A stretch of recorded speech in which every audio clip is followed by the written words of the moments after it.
Jesus was once asked his thoughts on marriage and divorce. He responded to the question this way.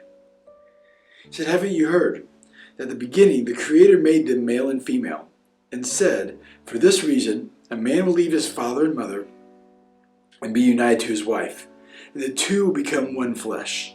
So then they are no longer two, but one flesh.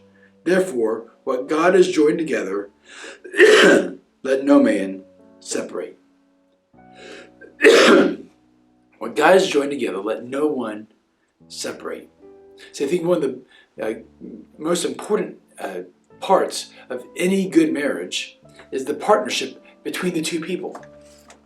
Is how they work together as a team. And I think that goes back to kind of this key thing that marriage is much more a covenant than a contract.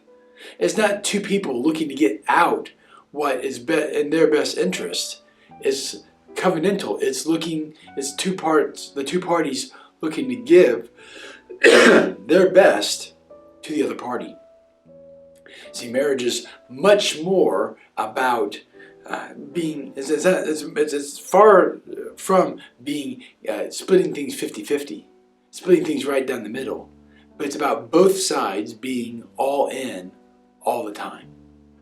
The more we see this kind of behavior, this kind of thought, this kind of spirit brought into marriage, the better marriages we see, the better families we see, because we see pictured and modeled in these situations is we see the servant heart of Jesus.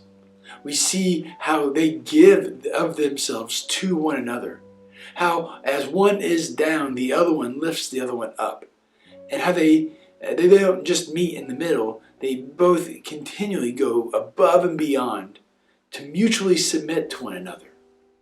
There's a verse we looked at on Sunday. It says, submit to one another out of reverence for Christ.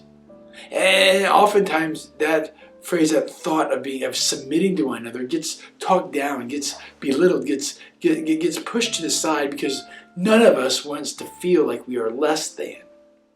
And so in our society where we're all about empowerment and trying to raise others up and have them be much more than who they maybe are, Jesus comes to us and says, submit to one another. Serve one another. Wash one another's feet. And we kind of get lost between these two polarizing ideas.